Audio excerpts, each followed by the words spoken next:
Assalamualaikum. Mari kita lanjut lagi.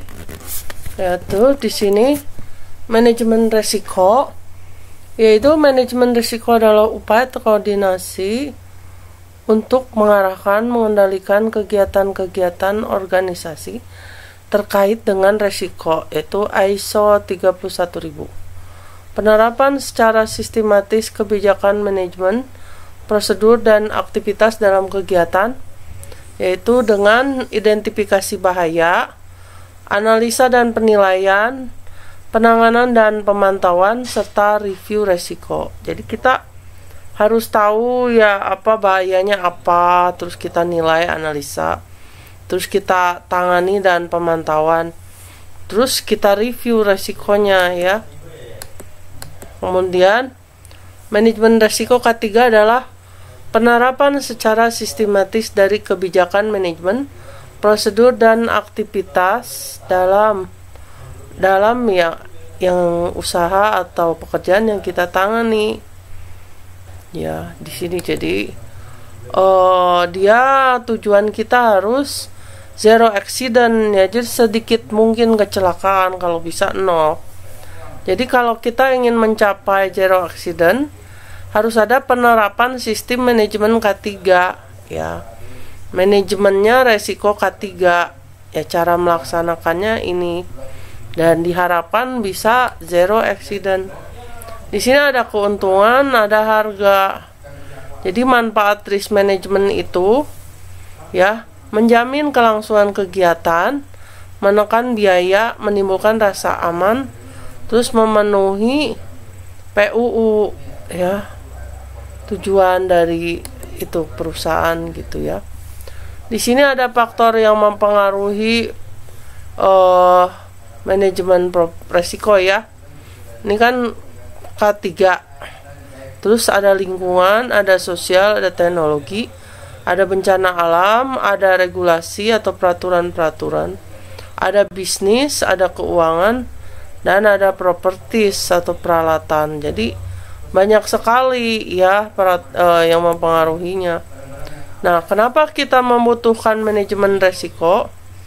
Kita karena investasi ya, ada keuangan dan non keuangan, ada bahan evaluasi, ada peningkatan program-program berkelanjutan ya. Jadi gara-gara ada resiko, ada kecelakaan, program berkelanjutannya kan bisa jadi terhambat gitu.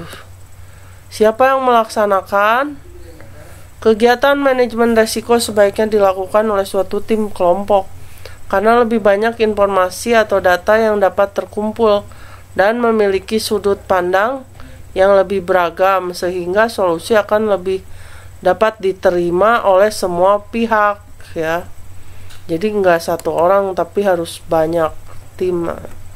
Siapa yang terlibat? Engineering Department sebagai persiapan dan pembuatan, HSE Department sebagai saran dan pengawas, Supervisor atau lapangan sebagai pelaksana dan revisi, terus Employee Representative ya, jadi wakil dari pegawai, terus manajemen sebagai legitimasi ya, karena untuk manajemen untuk meresmikannya legal. Kapan manajemen resiko dapat dilakukan? Manajemen resiko dapat dilakukan pada saat ada tahap awal atau perencanaan, ada saat pengembangan suatu prosedur atau instruksi kerja baru, ada saat perubahan atau modifikasi suatu proses atau kegiatan, ada saat ditemukannya bahaya baru dari suatu kegiatan. Ya, jadi misalnya ada lingkungan baru atau alat baru atau apa, itu berarti bisa jadi ada bahaya baru. Mengapa perlu manajemen resiko? Tiap tempat kerja memiliki sumber bahaya ya, mulai dari bahan, proses, alat, lingkungan kerja yang sulit dihilangkan. Itu sebagai alat bantu tools dalam menentukan tindakan pengendalian risiko yang sesuai dengan sumber bahaya yang ada. Terus menilai apakah tindakan pengendalian risiko yang ada sudah efektif. Nah, ini ada SMART, perencanaan, penetapan konsep ya. Ada SMART goals, specific, measurable bisa diukur, achievable bisa dicapai, terus realistik, terus timely ya. Apa yang kamu mau lakukan, Esta ya. Terus bagaimana kamu tahu bagaimana kamu bisa mencapainya? Terus is in your process to accomplish it ya. Jadi gimana cara mencapainya? Can you realistically achieve it? Bagaimana? Bisakah kamu mencapai secara realistik? When exactly do you want to accomplish it? Kapan kira-kira kita mau mencapainya gitu ya. Terus contoh perencanaan K3. 1. SOP manajemen resiko K3. 2. Inspeksi area kebakaran di area produksi dan office yang dilakukan setiap 1 bulan sekali.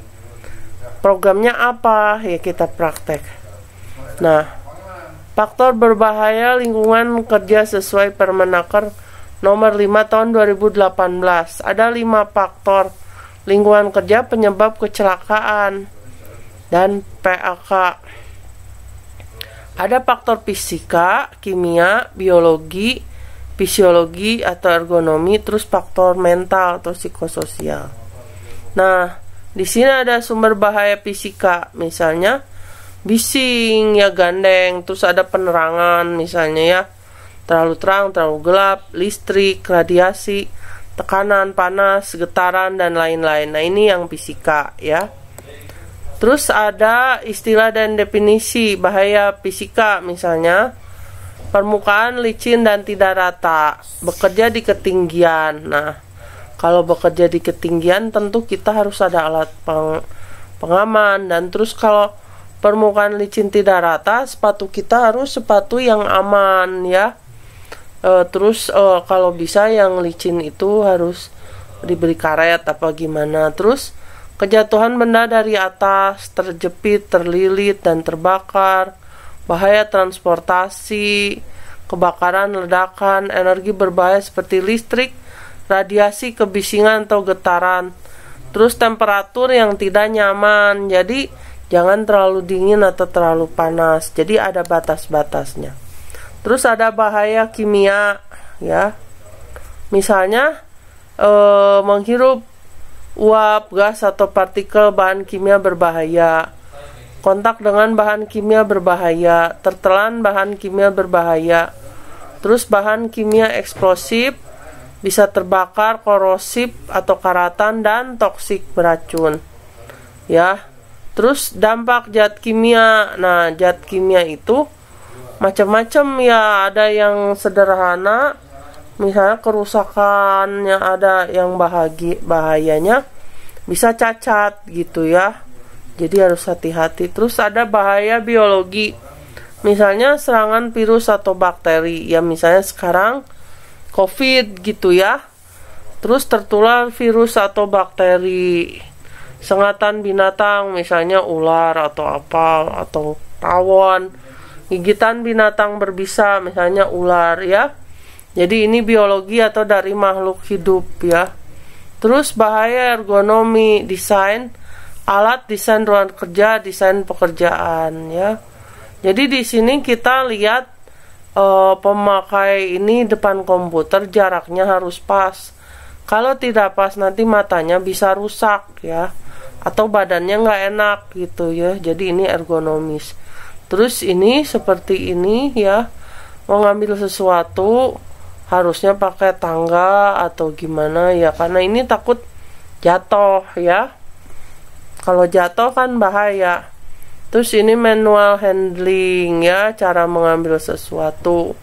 Jadi ini cara yang benar, ini cara yang salah ya. Jadi bisa menyebabkan cedera ya. Nah, terus ini apa ya, mau mixer gitu ya, cara-caranya tuh. Terus ini bongkok-bongkoknya ini ya. Jadi ada semuanya, ada aturannya, nggak sembarangan. Terus ada bahaya psikososial atau psikososial hazard. Misalnya giliran kerja, shift kerja, beban kerja yang berlebihan misalnya ya. Komunikasi